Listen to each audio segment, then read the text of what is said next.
L'art de la transformation, le rêve de l'attention seconde.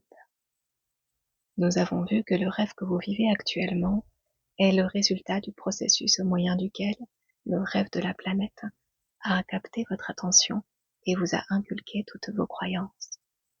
On peut appeler le processus de domestication le rêve de l'attention première, parce que c'est ainsi que votre attention a été utilisée pour la première fois. Et afin de créer le premier rêve de votre vie. L'une des manières de changer vos croyances consiste à concentrer votre attention sur elles et sur vos accords. Ainsi, modifiez ceux que vous avez conclus avec vous-même. Ce faisant, vous vous servez de votre attention pour la seconde fois, créant ainsi le rêve de l'attention seconde ou nouveau rêve. La différence, c'est que vous n'êtes plus innocent. Ce n'était pas le cas lorsque vous étiez enfant, vous n'aviez pas le choix.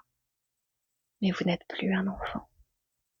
Maintenant, c'est à vous qu'il appartient de choisir. Vous pouvez choisir de croire ce que vous voulez, y compris de croire en vous-même.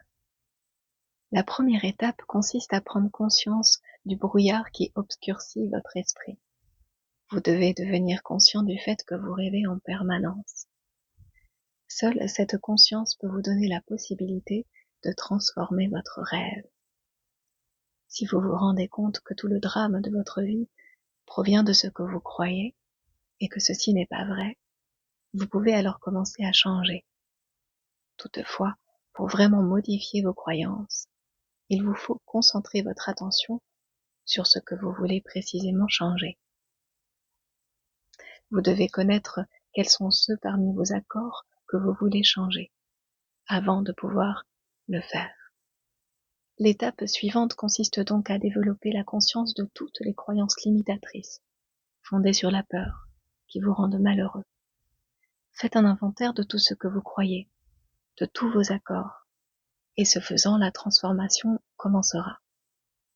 Les Toltecs nomment ce processus l'art de la transformation, et cela représente toute une maîtrise.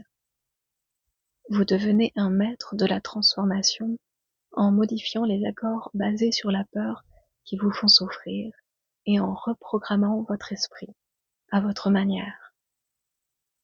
L'une des façons dont vous pouvez effectuer cela est d'explorer et d'adopter des croyances telles que les 4 accords Toltec. La décision d'adopter ces accords est une déclaration de guerre contre le parasite, en vue de reconquérir votre liberté. Les 4 accords Toltec vous offrent la possibilité de mettre un terme à la douleur émotionnelle, vous ouvrant ainsi les portes à une réelle appréciation de la vie et au commencement d'un nouveau rêve. À vous d'explorer les possibilités de votre rêve, si cela vous intéresse.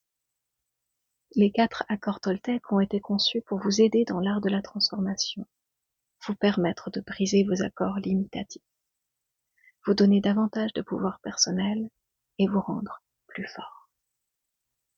Plus vous serez fort, plus vous romprez d'anciens accords jusqu'à ce que vous atteigniez le noyau de tous ces accords.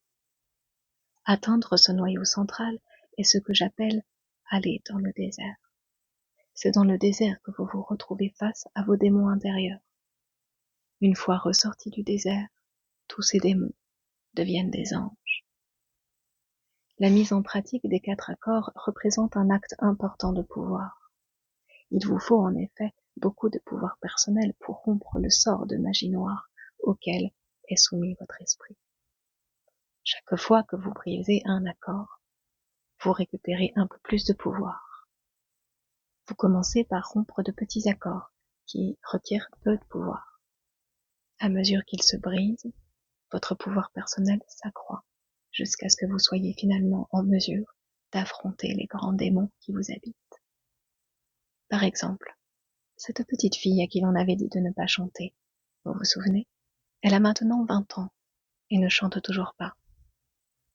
Une manière pour elle de dépasser la croyance que sa voix est horrible consiste à se dire « D'accord, je vais essayer de chanter, même si je chante mal. » Puis, elle peut imaginer que quelqu'un l'applaudit et lui dit « Oh, c'était magnifique !»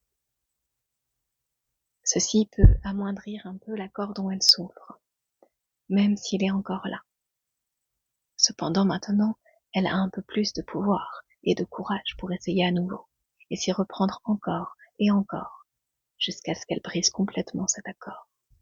Voilà une manière de sortir du rêve de l'enfer. Mais chaque accord dont vous souffrez et que vous brisez doit être remplacé par un nouvel accord qui vous rend heureux. Cela évitera le retour de l'ancien.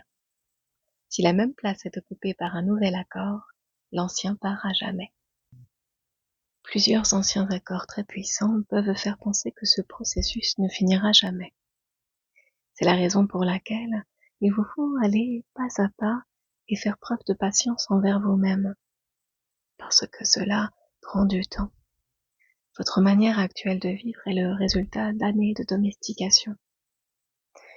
Vous ne pouvez donc vous attendre à vous en libérer en un seul jour. Il est très difficile de rompre nos accords, parce que le pouvoir de notre parole, qui est celui de notre volonté, a été investi dans chacun de ceux que nous avons conclus. Pour modifier un accord, il faut la même quantité de pouvoir nécessaire à le créer. Il est impossible d'en changer un avec moins de pouvoir que nous n'en avons utilisé pour le conclure, et presque tout le pouvoir qui nous reste sert à maintenir les accords que nous avons passés avec nous-mêmes. Cela tient au fait que nos accords sont une forme de toxicomanie. Nous sommes dépendants de la façon dont nous vivons. Nous sommes dépendants de la colère, de la jalousie et de l'auto-apitoiement. Nous sommes dépendants des croyances qui nous disent « je ne suis pas assez bon, je ne suis pas assez intelligent, pourquoi essayer? D'autres réussiront parce qu'ils sont meilleurs que moi. » C'est la répétition continuelle de tous ces anciens accords qui a fini par diriger notre vie. Par conséquent, vous devez également utiliser la répétition pour adopter les 4 accords Toltec. C'est en mettant en pratique ces nouveaux accords que votre mieux deviendra encore meilleur. C'est la répétition qui fait le maître.